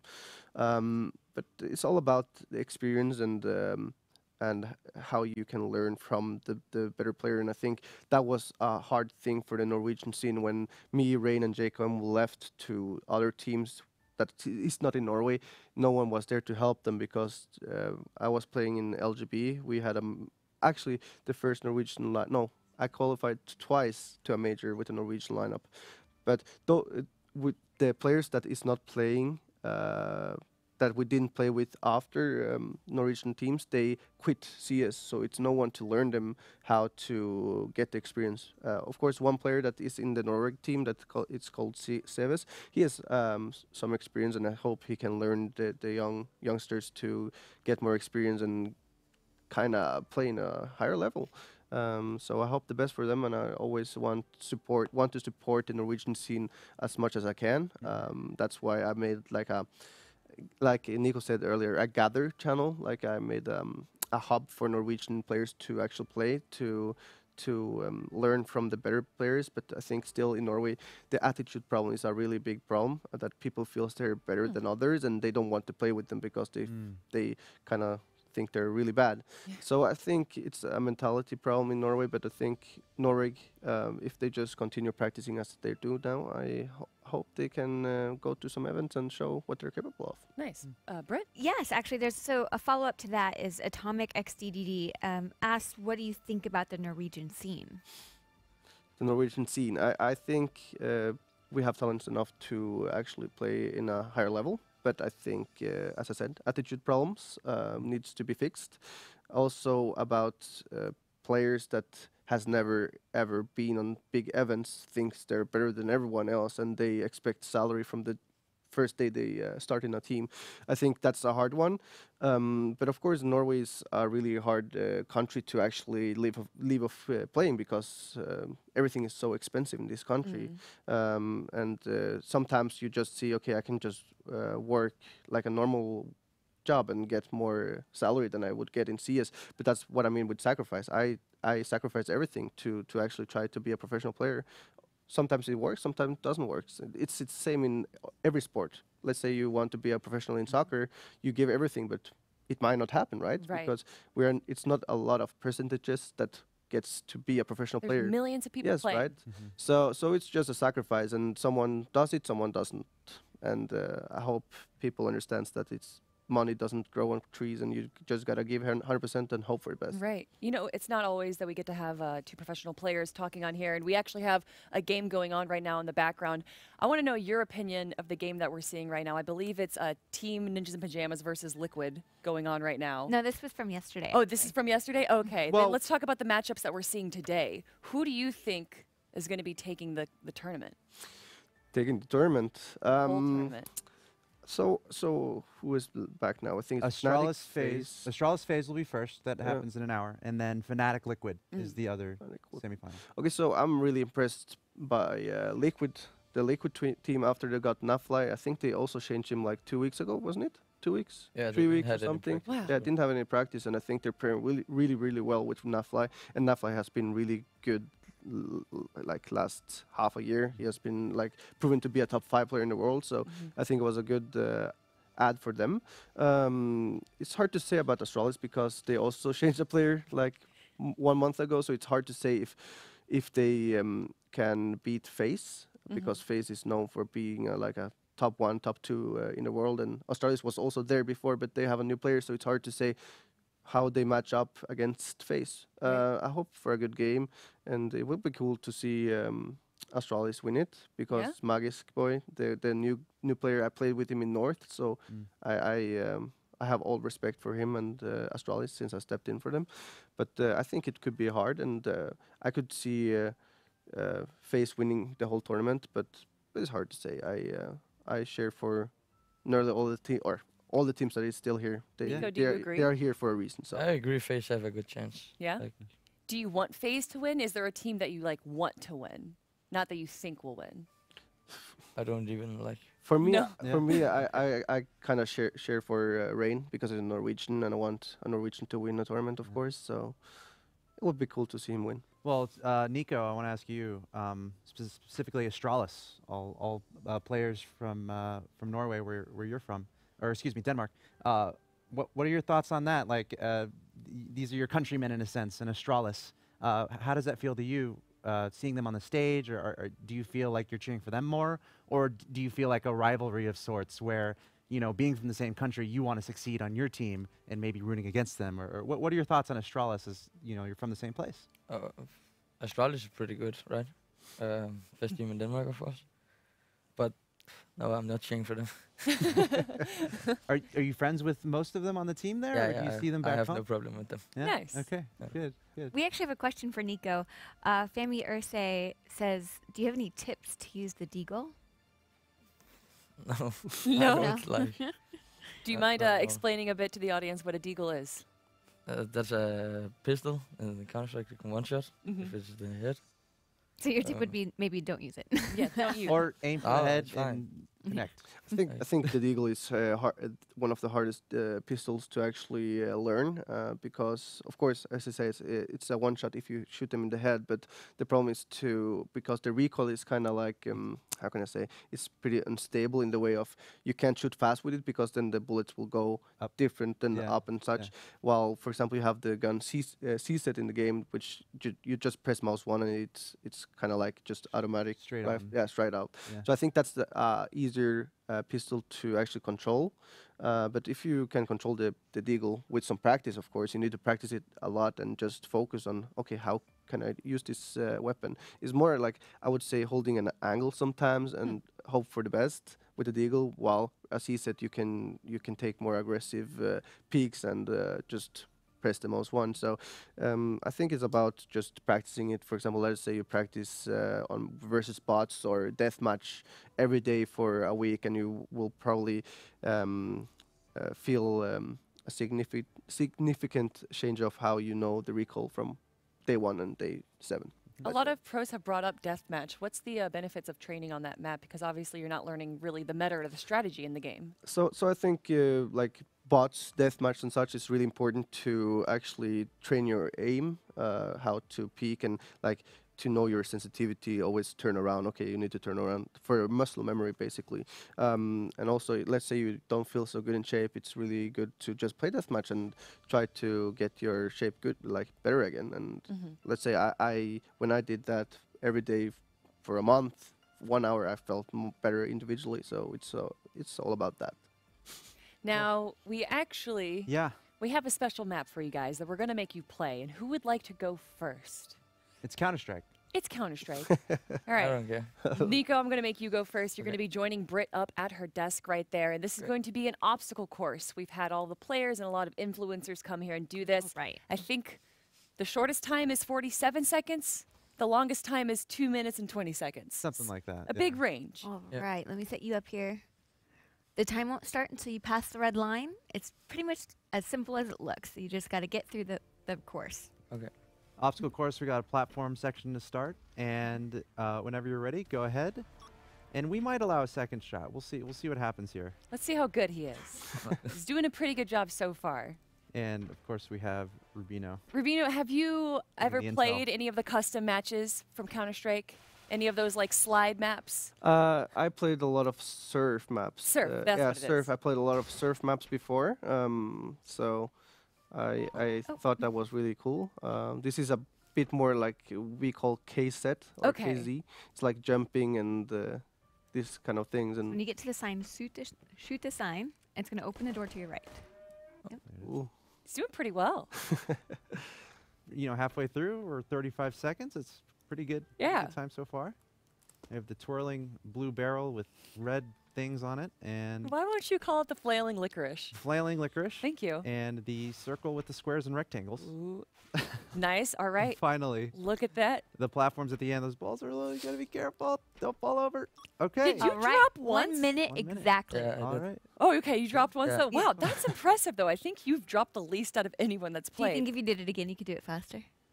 I don't know. I don't Yeah, you want to try real quick? I just want to. I'm Yeah, curious. Hold on, I let like me it. start it over. Sometimes with time trial games, it's the repetition. Just keep going after. You ever Or play any racing game type or time trial type games?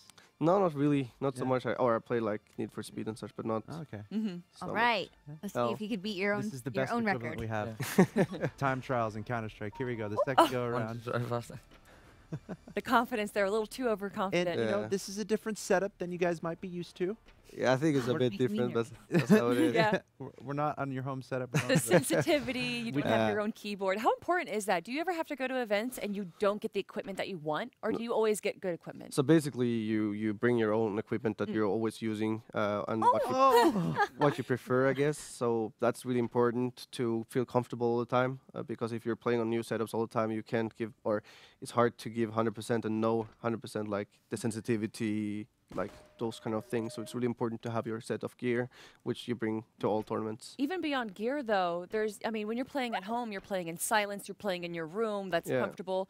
Is it difficult for you to play in an atmosphere that's so chaotic, or does it actually feed, like, your energy? So I think it's what I love most is when I play with the audience. Oh, My stress level is just through the roof right now. I'm sorry, what were you saying? So I think it's the coolest thing about Counter-Strike events, and it's when you play with the audience. I love playing Ah. when it's audience there, and I think it brings me like a bit more percentages in the level because I just Oh, love your playing. first time was with actually audience. better. Yeah. So I think it's Yeah. cool. Nice, that is cool. And Okay, please, you'll be Nico. joining there. Yeah. Nico, what'd you think? Oh, I don't know. Okay. I tried faster second time. No, you Well, did well the first time. Yeah. the Alright. toughest part is when you get to the end of one, then you fall. You have to go We all pretty the much way know back what's to the happened. The beginning. time is going to start when you pass But hey, the red line. 60 Yeah, seconds. I think I that's our think third best fell. time Yeah. so far. I would say so. And how do you think he's going to do? This fell. Probably Okay, better just than me. Yeah. Yeah. I think he's better Okay. movement Okay, than me, let's so. see. How do the players differ in Counter-Strike? Because a lot of people will just look at it as like, oh, whoever shoots the best. But how are the players different in a team? Like you said, he's better at movement. Is there someone that's like good at shot calling? Is there someone good at strategizing on your Yeah, team? there's like always an in-game leader. Okay. So he's like the boss of the team. Have to decide what we're doing, and we just have to listen. Mm-hmm. We might have a new record. Yeah. Okay. Ooh, oh my Okay, so gosh. This time, 22 seconds in. gonna open the You door were, for it. Halfway through. This is his first shot at it. He's- Nico, I think you're correct. He's very Yeah. good at movement. Look at the Yeah. the bunny hops going on here, the speed. Oh, No. It's all right. Still a good time. Still a good time. Keep it collected. We could be in Spodek Arena right now. You got the crowd all watching you. All right, there we go. Oh my Okay. God.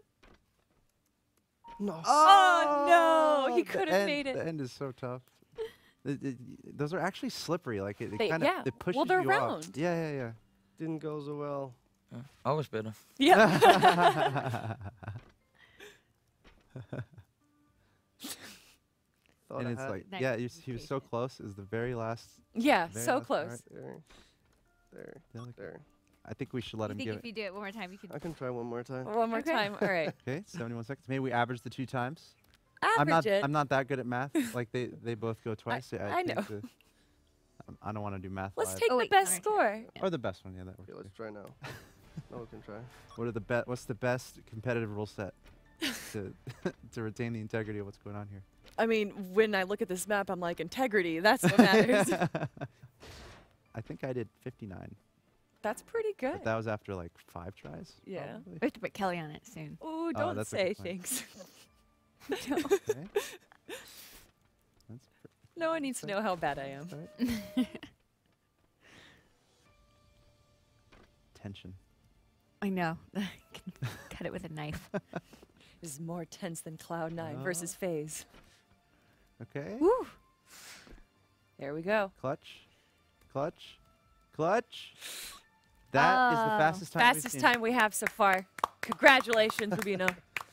42 seconds. Guys, how did it feel playing on that map versus when you're on the stage playing Counter-Strike?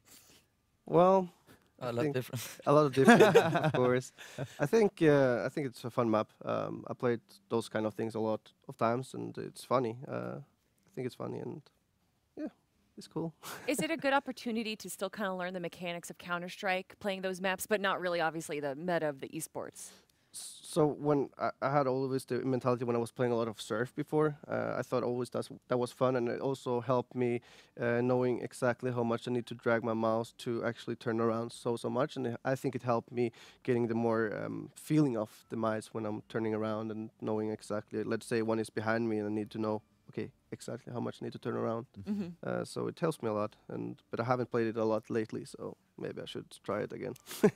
Hey, Britt, do we have any more questions for our guests? I don't know if we have any more questions, but we do. I do want to say that we have someone special that wants to say hi to you, Nico.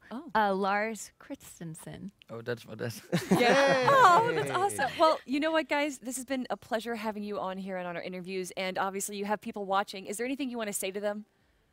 Nico, let's start with you. Anything you want to say to the fans watching? Yeah, thanks for the support. And of course the sponsors. Rubino? So I would want to thank everyone that's supporting us, the fans from Norway, Denmark, wherever you're from, and hopefully they will support us. And I think we can prove a lot of haters wrong and improve from here and get better and better. And thanks for the interview, and thanks to all sponsors. Ruben, where can people find you on social media? So on Twitter, my name is RubinoEU. So that's what I use most. I have a Facebook one, but I don't usually use it so much, and I think it's RubinoEU that too. And that's it. And Nico? I got Twitter, official Nico CS. That's it. All right, guys, again, thank you for being here so much and giving us the insight on your history and why you play Counter-Strike.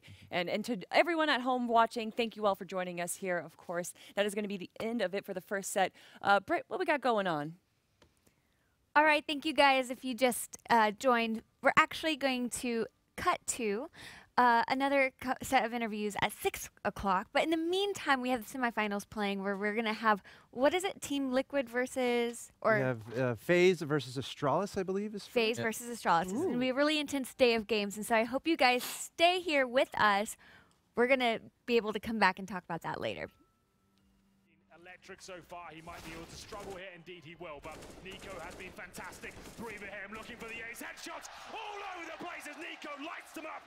Will hold towards the checkers, and that's exactly where they're coming towards. They're not going to check his position by the looks of things, surely, as Olaf Meister detects there might be something up here. He's not going to do anything about it. It's Tarek with 3, make it 4. This guy is insane. Olaf is the man outside of the garage. They're going to run toward him. Potential for an ace for Olaf in this situation. He's losing a good amount of HP, but no problem. He'll get all 5. They made it easy for him. Fourth player is going to be coming through. Monster Rez is the first one up. They almost give away that angle. There's the second one. Great reaction from Nitro. Seal leading the way, finds it just as he gets blind, but Get Right has got a spray down many, and he does. There's 3 for the legend. Now Baiting each other in. Nico's just been set up for days here, and he delivers. 2 kills coming in, looking for the ace. Matthew, that is unbelievable. There's power hidden inside all of us. Once you find it, there's no turning back. So choose your weapon, your champion, your challenge, and game on.